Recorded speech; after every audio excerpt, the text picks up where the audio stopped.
आप अपने Windows 11 को आप ऑप्टिमाइज किस तरह से और कैसे कर सकते हो, और मैं आपको बहुत इजी तरीके से मैं आपको आगे बताने वाला हूं।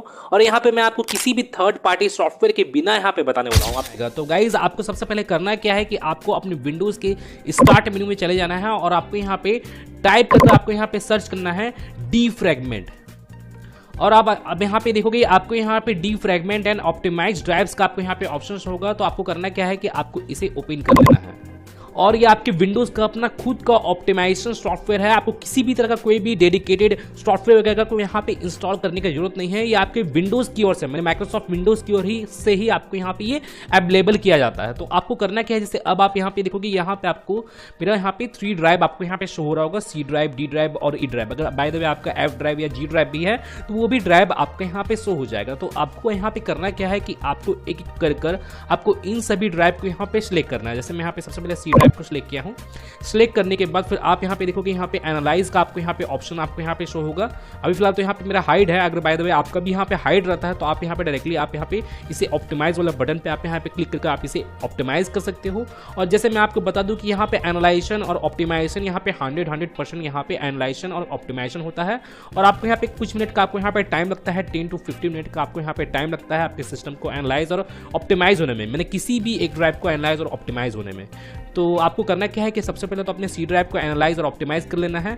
और एनालाइज ऑप्टिमाइज हो जाने के बाद फिर आपको यहाँ पे डी ड्राइव को एनालाइज और ऑप्टिमाइज करना है, फिर ई ड्राइव को एनालाइज और ऑप्टिमाइज करना है। जितने भी ड्राइव्स है आपको उन सभी को एनालाइज और ऑप्टिमाइज कर लेना है।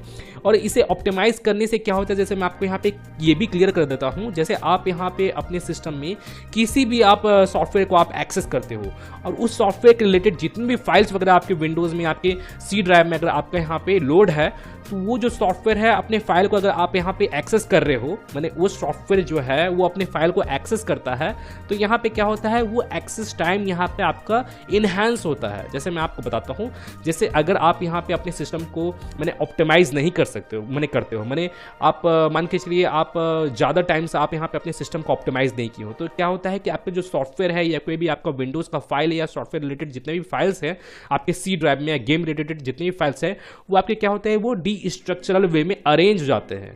या कोई भी फाइल वगैरह आप रिमूव करते हो या कोई भी फाइल वगैरह लोड करते हो, डिलीट करते हो, उस सिचुएशन के कारण क्या होता है कि आपका जो कुछ फाइल्स जो होते हैं सॉफ्टवेयर रिलेटेड फाइल्स हो गया या विंडोज रिलेटेड फाइल्स हो गया, तो वो आपके डी स्ट्रक्चरल वे में अरेंज हो जाते हैं। तो इसे ऑप्टिमाइज करने से क्या होता है कि वो जितने भी फाइल्स हैं वो आपके स्ट्रक्चरल वे में अरेंज हो जाएंगे।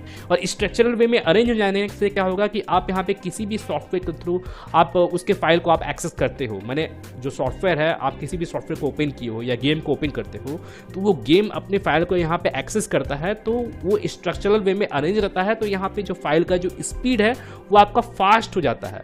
तो इसे एनालाइज और ऑप्टिमाइज करने से यही आपका फायदा होता है। तो यहाँ पे करना क्या है, जैसे यहाँ पे मैं पर्सनली अपने विंडोज को, मैंने अपने सिस्टम को फुल्ली सिस्टम को यहाँ पे एटलीस्ट 1 वीक में 2 टाइम यहाँ पे मैं अपने सिस्टम को एनालाइज और ऑप्टिमाइज जरूर करता हूं। और मैं आपको भी रिकमेंड करता हूं कि आप भी अपने सिस्टम को एनालाइज और ऑप्टिमाइज कीजिए एटलीस्ट 1 वीक में, तो आप 2 टाइम जरूर कीजिए। इससे क्या होता है कि आपका जो विंडोज़ का एफिशिएंस है, आपका विंडोज़ का जो पावर है वो आपका बूस्टअप होता है, स्पीड बूस्टअप होता है। और आप किसी भी फाइल को आप लोड कर रहे हो या डाउनलोड कर रहे हो, किसी भी फाइल को आप मूव कर रहे हो या शेयर कर रहे हो, किसी भी तरह का कोई भी फाइल हो गया है, किसी भी सॉफ्टवेयर को आप यूज़ करते हो, तो वहाँ पर क्या होता है कि आपको वहाँ पर ज़्यादा इंप्रूवमेंट देखने को मिलता है, ज़्यादा बूस्टअप वहाँ पर देखने को मिलता है आप यहाँ पे अपने सिस्टम को फुल्ली ऑप्टिमाइज करते हो, एनालाइज करते हो।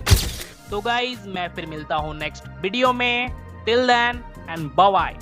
और एक बात और, सब्सक्राइब बटन पे 2-3 फैट लगा दीजिएगा जिससे सब्सक्राइब हो जाए और घंटी वंटी गिर जाए।